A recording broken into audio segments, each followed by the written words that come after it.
Oh, Hey, there we go. Good morning, sir. oh man, we got it happening. I don't know what was happening there. I'm sure I was clicking on the wrong thing or doing something wrong on my end. Usually it comes down to user No, error. Oh boy. it's yeah, every now and then, but sometimes it's fun. Instagram Live can be it's amazing. I mean, because it's we're speaking to each other for free, doing a live interview for free on a platform that we didn't create. So like it's an amazing thing. Oh, for sure. But every now and then it's oddly glitchy and temperamental and whatnot. But I guess beggars, shouldn't complain that much at all. I'm just happy to have the opportunity. It's a good time. It's Yeah, man, fun, you know. I'm happy as A well. I appreciate couple you. of speed bumps. It's okay. It's no big deal. I appreciate you doing this. So, where in the world are you coming to us from? Memphis, Tennessee. Memphis, Tennessee. Okay. And eventually, I'll put this on the Linchpin YouTube channel as an actual video. People can do that, but then it'll be made into a podcast as well. People can listen to it audio wise. So, if anyone's listening to it audio wise, they don't get to experience the mustache that all the viewers are experiencing right now. So what's happening with Oh the mustache? Is man. that an all the time thing, or is it It's an all the time thing. You know what? My dad, for as long as I've known him, so all 27 years, oh man, has always had a mustache. And then once I was able to grow one, I was like, I gotta be like my dad. Wait a minute. So people make the joke still. They did when I was really small, but even now, people tell my dad, like, John, it looks like you spit on the ground right next to you, and then Nathan just popped up. I was like, no kidding. It's just you look at pictures side by side. It's kind of That's cool. scary. Genetics are a crazy thing. My father had a mustache for as long as I can remember. I can never remember a day in his life that he did not have a mustache. And I don't have a lot of talents in this world, but growing facial hair is one of them. And so if, I would have the ability to grow just a thick, bushy, like Tom Selleck, sort of a mustache. But I think I would wake up in the morning and my wife would be gone, and so that keeps it off my mouth for the time being. I was about to say, I've seen some of those older videos from like 2010. You have a strong beard, real strong Yeah, beard, mustache. Could have been in it. yeah. There were some days like that, but yeah, this days gone by. We'll see. But maybe I talk her into it later on. But when you initially reached back out, I put the word out, and people wrote back and said that, hey, they'd love to be a part of this, and I'm slowly making my way through all of it. Hmm. But your story was, I find everyone's story interesting, but yours was particularly interesting because, you're still a young man, you're in your late 20s, Yes, sir. and you said in your email that, in your even by your early 20s, your life had already taken a turn health and fitness wise that Hmm. was not in a positive direction. So give us a brief walk through what was going on, 5, 6, 7 years ago in your life. Yeah. So I wasn't super active growing up. Would like go play outside with friends, ride bikes, this or that. But I didn't do any team sports or exercising. And then something that I think is probably pretty common with a lot of young men and women when they go to college. It's like, whoa, you get to experience this freedom, like the privilege of this freedom of kind of being away. And Oh that can either yeah. be really good or it can be sometimes an issue. And for me, it didn't start off like I'm not like partying or anything, but just kind of like eating a little bit more fast food, maybe drinking a little bit.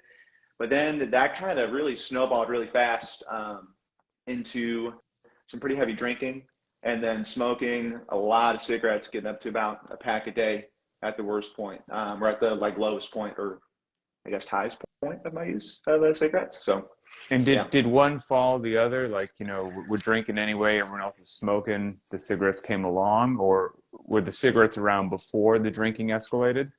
I think cigarettes were probably first. Yeah, Okay. because I didn't really because it was right around when I was 19, so I didn't really wasn't drinking then. Right before I turned 21, started drinking a little bit, but now cigarettes came first because I was able to get them Okay. easier or Yeah, yeah. yeah. So And did your father or mother smoke? no, they did not. They were both non-smokers their whole lives. Both my dad's parents and then my mom's dad smoked cigarettes most of their lives, but they did not smoke at all. None of my siblings do or anything of the sort. I'm Not curious then as and not even to now. what got you into it because my father was actually, we got talking about mustaches and fathers and all this stuff.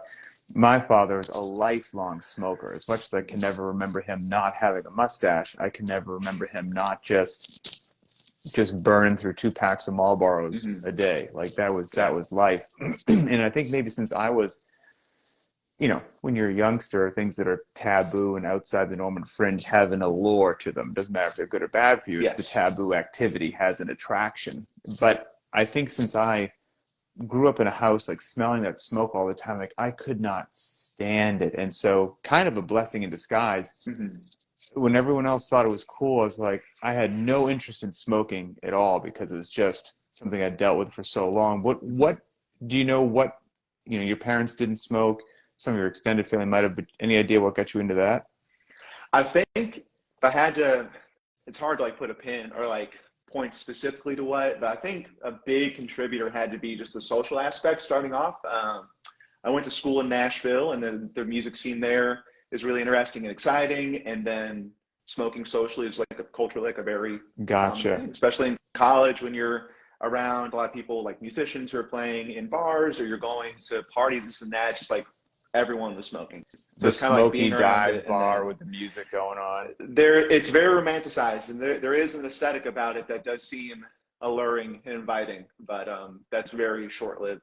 The excitement with that. So So you mentioned, okay, so the smoking obviously was not where you wanted to be. The drinking escalated, mhm. and then you said your weight started to grow as well. So can us continue with your story back then? Yeah. So those two compounding, just unhealthy habits, being really lazy is not the word, but it's like leading a very sedentary lifestyle. I would go to school, I'd go to work, sometimes two jobs, serving, doing whatever. Then I'd come back home and sit. I'd eat fast food, usually Zaxby's, because it was like right by where I lived in South Nashville, and it's just Zaxby's is very good. I don't know if I believe anyone it. has had it recently, but wow, it's some good stuff. But it just started kind of compounding with like fast food and drinking a lot at home, not even going out or going to parties and blowing a lot of money in that way, but just kind of with my roommates sitting in the living room or just before bed. And that added up really, really quickly, especially to start thinking like 3 or 4 or 5 drinks a night. All of a sudden, Hmm. not only is that like a big money blowout, but also just it wreaks havoc on your body in a very real way. So after about, I don't know, 2 years or 3 years, I was right around 21, 22, 23. Kind of got to my heaviest point, which I don't have a scale. I don't weigh myself now, but at that point, I was right around 230, 235 pounds. When I went to the doctor for a physical, and it's like, And whoa, how I'm tall are you? 5'11, 5'11. 5'11. Okay. Yeah. Yep. And not a good 230. Not a good 230. No. I mean, there are very few cases I can think where someone that is my height Yes, yes. should be carrying that much extra. It's just really, really hard on your body. It really starts to wear you down. Yeah, we would probably be watching you play Monday Night Football if that was the case at 5'11", 230. I, that'd be something You'd be else. a Wait a minute. To see me hoss. try, Yeah. to see me try and run at 230. Oh gosh, there was no way. There's absolutely no way. And so, you first of all, God bless you for being that young in your life and figuring out that a change was needed because a lot of people that I see, they don't have that sort of situational awareness or self-actualization in their early 20s. So Mm-hmm. good on you for whatever, Yeah, thank you. made that happen. I have to assume, I mean, dropping 5 pounds is miserable. Dropping 10 pounds is Mm-hmm. miserable. Lifestyle changes are miserable and take discipline and dedication and sacrifice. And again, all things that aren't sometimes the easiest things to do in your younger years compared to your later years when you realize that discipline actually is a good thing. Mm-hmm. So I have to assume that was an uphill battle. What did that look like when you decided that, hey, a change is needed? Yeah, it was pretty much right after my mom's dad passed away. He was a lifelong smoker, and I wasn't. The way I kind of think about it now is like I'm lucky that I wasn't so deep in to use of alcohol and cigarettes that his passing away was enough to kind of grab me and shake me and say, "Whoa, this Mm. can't." Like some switch flipped somewhere in my brain and said, "This can't happen." So literally the day after his funeral, I get back to Nashville from Kentucky, threw away all the cigarettes, got rid of all the booze, and that just kind of started what looked like quitting smoking cold turkey. Was really not fun. That really stunk. You did a cold turkey. But oh, just threw it all out because there was Good I for in my mind you. I don't know what it was, but just something switched, and then didn't have a desire. Like, it doesn't bother me to be around people smoking. I'm not going to turn my nose to that person because I know to some degree what it's like to be really kind of, really crave them. Oh yeah. But once I got back, that really turned into about the next like 7 or 8 months of what, like, on the day to day, I think look like small changes, but really added up. The big thing having to do with diets. Like, I cut out alcohol. That's really going to affect just Yeah, like your that body that moved the composition needle and significantly. crazy amount.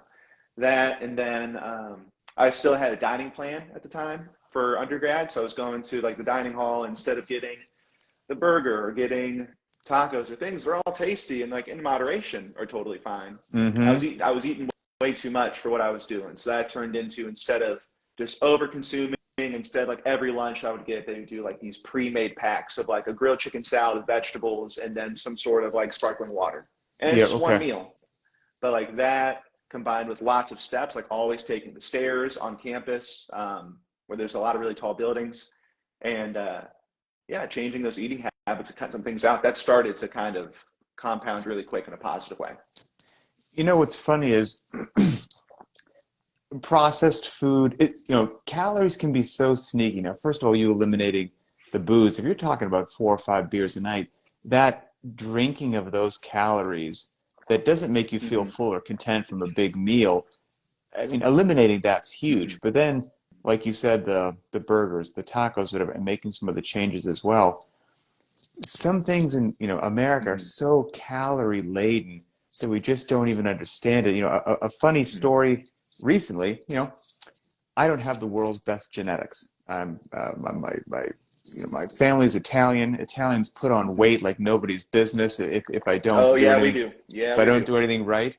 And so, um, where was I going with this? Oh, so I try to eat well. I'm not perfect, but I got 3 kids and a busy life, and I tell you what, if the kids don't finish their grilled cheese, the crust, you better believe that I'm going to eat the crust off the plate, right? But I generally try to eat well because I realize that I don't have a big strike zone to work with. But the other night, life got busy, had to run the kids around, didn't pull something out of the freezer in the morning to thaw out for dinner. Like, it got to be in the evening, and I realized I'm screwed. Like, Mm-hmm. there's nothing at home. It is what it is. And so I dropped off one of our kids at sports, and the way home, like, I got to find something now or it ain't going to happen. And I succumbed. I saw a Jersey Mike sub shop. I was like, you know So what? good. I'm So gonna. good. Yeah, I've been good. I'm gonna get myself a darn Jersey Mike's, and I'm not gonna feel bad about it. So I went in. I looked at the menu, and of course, you can get something, crazy like a Philly cheesesteak and all this stuff. I'm Mm-hmm. like, I'm gonna Oh try yeah. to make a decent decision. And I'm like, oh, I think one was like a turkey and provolone. I'm like, I'll take that one. And then the way they had the portions, and I can't remember, but it's not like small, medium, or large. And their small size was like a quarter of the sub. And I was like, Mm-hmm. I'm going to be really hungry. So no. I'm like, what's the medium? And the medium, it might have been half a sub, but like, I was still like, I'm like, It's like fine. just Like, just, under a short, like yeah, a like normal number. it's Then they kind genius. of push you to get. It's genius marketing. So I was like, give me, and it wasn't even called the large, it was like the mega, the super, the grind. Like I said, I was like, give me the full deal. And so they give me the full deal, and I'm like, dang it, I know that I'm going to eat this whole sub if I bring it home. I'm going to.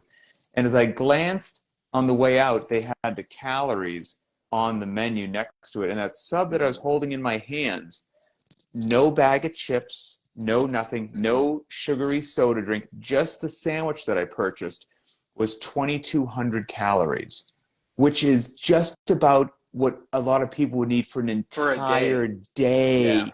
And I got home, I ate the entire sandwich, and I'm here to tell Yes, you, sir. I Yes, ate sir. it, I ate it effortlessly. Like, it wasn't even like a challenge. And so I guess, like, my point is, luckily I don't do that all the time, right? And Mm-hmm. one of the things that we do at Linchpin is, like, we tell the truth. Like, Yeah. I'm sorry, I'm a human being. I have good days, I have bad days, and I try to have more good days than bad days. But I ain't Mm-hmm. flawless. If you're looking for flawless, look somewhere else. Not here. But I That's think okay.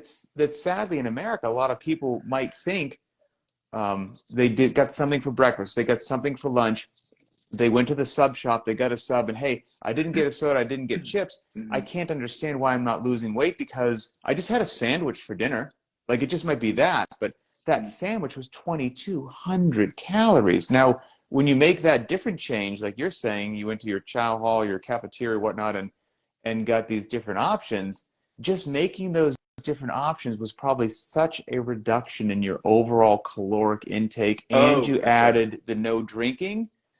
If you had the discipline to stick to that, I bet the weight just started to peel off from that. No, for sure. I mean, it even almost to a point of it being um, like a little too lean, a little unhealthy, because it was Oh, I was at the wow. point where I had kind of thinking about how I got into CrossFit too, like had lost a lot of weight. Got down to probably like 170 pounds at one Wow, point. you dropped about Um, 60 pounds. it was crazy. I mean, I was again cutting out the alcohol and the fast food really did a number. And I'm sure maybe if you were to look back and someone was a fly on the wall, it can go and look. There might have been maybe some practices too, where it's like maybe I was under eating because I was nervous or anxious or Hmm. whatever it was. Sure. But yeah, I don't know. Got to a point too where it's like well, once I started working out too and doing CrossFit, I was just able to kind of see. I would like go to a morning class and go to campus before school, and then scale there. I was kind of weigh myself. It's like whoa, starting to get a little. Should I weigh this little? Hold on a second. Maybe I need to start making some different choices too. To look like maybe some more fats or maybe some more protein or Hmm. not being so strict because again, it's okay. Like all these things are okay in Right. moderation. Yeah. Even though Yeah. it's kind of a buzzword, But but true. it's the truth. And so you made those amazing changes. You got yourself on the path of CrossFit, which is a great, obviously, pairing to the nutritional choices that you were making. What led you eventually to Linchpin? Because also, I'm fascinated with you in your 20s. I was an idiot in my 20s. You're making far better decisions than I was, and I feel like people in their 20s, maybe even their early 30s, think that they're invincible and think that they're going to be the unique unicorn that the Mm-hmm. rules don't apply to with We all think we're the outlier, and doing then too much, and my knees, back, and shoulders are different. Because we get a lot of people come to Linchpin after they've learned the hard way. yes, Oh, more is not better. My mm-hmm. knees ache, my back hurts. But you're already there in your 20s, which is again, my hat's off to you. What path led you to now linking up with the Linchpin community? Yeah, so I made that mistake. Oh man, so Oh, when you I okay? started, I Okay. already made the mistake. So when I was living in Nashville, I only had enough money to pay for a 3 times a week membership. So I was only going 3 days a week and then going on walks. That was one thing. When I moved to Memphis, it was just I think the gym that I joined might have been using comp train programming. I can't remember exactly what, but it wasn't. It was things that are made to fit into an hour long class. Gotcha. So it was a little bit more digestible. But then following the pandemic, once it started and going into the end of 2020, I started putting in a little bit of money here and there to make a home gym. So I got the rower, got some dumbbells, then I got the squat stand, then I got the bumper plates, and then because I was like, oh, I'm young enough, I'll be fine. Was paying for some very popular programming that will not be named. Sure. Yep. And I was trying to combine that. I really enjoy running. So I was trying to combine this really high volume work with lots of running because I really, really love trail running. Like just being outside, it's a way for me to kind of Yeah. shut my brain off and go. And I was fortunate that I didn't have any sort of serious injury, but it started with like a little bit of like a runner's knee and then a little bit of an achy back, like lower Mm, speech back. And I was like, mm-hmm. uh-oh, this can't happen. And then I couldn't run for about 3 weeks after trying to do a really long run. And I said, you know what? I'm done with this. I need to take a break. I need to find something different. So I started looking up online, like at home CrossFit programming. And a lot of the really popular ones came up, like, parking, street parking and like Ben Smith, whatever his program Yep. was. I can't remember But the name I of think it it's a right now. blueprint, I believe. There we go. Yes, that's it. And then Linchpin came up. I was reading the reviews and I just had already decided that, like, you know what, I'm working full time as a teacher. I spend a lot of time either at school doing things or at home trying to keep things organized, prepped, and ready. I don't desire nor do I have the time to commit an hour and a half, 2 hours to training as a 27-year old. It just wasn't realistic. It doesn't really align with what I was then wanting to do, which was just, hey, I want to be 70 years old and be able to sit down in a chair and stand myself back up. I want to be able to get down on the ground voluntarily as a Mm-hmm. 55-year-old man and stand back up and not have any problems with that. And it was a no-brainer once I started reading all the reviews of Linchpin. It was just, yeah, no, this is it. I love the idea of just one a day. Things don't have to be for time. That's okay. Scaling is very cool. I don't care what anyone says. No It's a hard joke. pill to swallow, but it's great. And it's what is going to be the long-term answer to make sure I can stay healthy and stay fit and make sure I keep a healthy mindset around exercising and its purpose. For me, it's just like the general population. Again, you're a much wiser person in your 20s than I ever was. Good, good on you. And you say now your life is full of having the energy to work with 6 and 7 year olds all day. What does that look like? Yeah. So I just wrapped up my 4th year of being an elementary school teacher, Oh man, first good grade for teacher. So you. thank you. Yeah, we're going into our first true week of summer break. So last week, or I think last Friday, or 2 Fridays ago, the 26th was the last day with kids. Last week was all cleanup and professional development. Now this week is truly, I don't have to go in to the building. I can stay home, do as I please. So no, it's been absolutely great. Being I've loved everything about being a teacher, everything about just the energy that it brings and the opportunities it brings, the challenges, all of it. It's all incredible. Oh, that's cool, man. Teachers don't get my wife used to do a fair amount of substitute teaching. Teachers don't Mhm. get the credit that they deserve for a whole bunch of, for having to deal with the children and the parents. I mean, there's a lot going on there. So thank you for Hey, what you do. thank you. There's the duet of it. You get to work with a lot of children, and you get to work with a lot of grown-ups as well in a lot of different ways, and it's very challenging and rewarding in any way that someone could think or name. It's great. With regards to, so you get your gear at home and you're hitting it, there's all different types of people in the world. Some people are Mm-hmm. just a lone soldier, just, John J. Mm-hmm. Rambo. They don't mind just being out there solo, and other people like interacting with the community. Like, are you just a solo person, or do you like to reach out and look at some other folks in the Linchpin community and Mm-hmm. do things? Where do you fall in that? I think somewhere leaning more towards solo as I've started to come. I think that I started off solo completely, just like, oh, I'm just gonna log them, do my thing, enjoy, and just and the idea that other people's success is mine as well. I get a lot of joy from seeing other people celebrate like these different things, like PRs or like whether it be PRs like in lifts or workouts or like in a mindset change. It just brings me a lot of joy to see other people experience that as well. So I started with that, and now I'm starting to get more towards feeling encouraged by seeing a lot of people like comment on each other's posts, ask Mm. questions. So I'm starting to get more towards interacting primarily in the squad on the BTWBF. Again, I don't know how we lucked out. We've got I think people always probably think that I'm over exaggerating, but we've got some really wonderful people from all around the world, and it's a heck of a group. It's super cool. It's super, super cool. What haven't regretted the choice for a second. Before we wrap up here, anything that you would, I don't know, just information, lessons learned, things that you wish maybe you'd know when you started your journey that you could give to somebody now that is maybe hearing about this and wants to get their health and fitness under control? As I think that as much of a cliche as it sounds, you've said it many times, other members have said it many times, but really consistency is so much more important than like the actual nitty gritty of the times or the numbers that you put up every day. Like So truly, true. truly like making the routine and not just saying, but like working hard to like accept and believe that like, hey, it's okay if my times are slower, or if I can't do things I see other people posting and doing, or if I'm really struggling with this thing and I feel like I've kind of hit roadblock. That's okay. Those growing pains are really what start to add up into progress, into feeling really good in the long term, and being so much more capable, like in the real world, than I ever thought I'd be. So There's so many of those cliches that I guess were invented because they're actually true. What you're because saying they're is true. true. Yep. Consistency pays off, like progress, not perfection. Like you just got to show up and do the darn work. It works. Mm-hmm. Like doing Yeah. functional Mm-hmm. movements with intelligently designed variants and modulating your intensity and eating clean, that will work. It You works just so well. And I hated hearing it too you when I just got to was do it. first. Yeah. It made me so frustrated because, like, gosh, and it made me frustrated because I knew in the back of my mind that it would work, but it's the hard work. That's the hard part.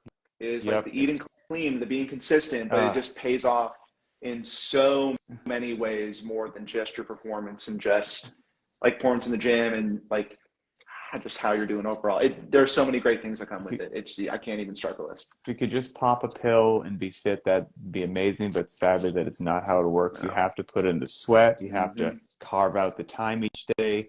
You have to have the discipline. But if you do, the rewards and they're coming. They're coming. You just got to hang in there. They will forever compound. Yes. Yep, 100%. Well, Nathan, I appreciate you, sir. I appreciate you being a part of Linchpin. I appreciate your mustache. I appreciate you being an elementary school teacher. Again, Thank you. 100%. That job is mission critical and doesn't get the respect it deserves. So, thank you on many levels, my friend. Yes, sir. Thank you for starting this community and leading it so well, because a lot of times people may talk about like, oh, it's the people that make it, but also the person that's at the head will like really influence. They're the thermostat and the temperature check for how everything works in the community. So thank you for everything that you do. Let's making Uh, this what it is now. I appreciate we'll keep doing what we do. So, enjoy your summer break, and I will Thank you, see sir. you in the BTWB squads feature. Yes, sir. Thank you very much. You have a good All one. right, later. Bye.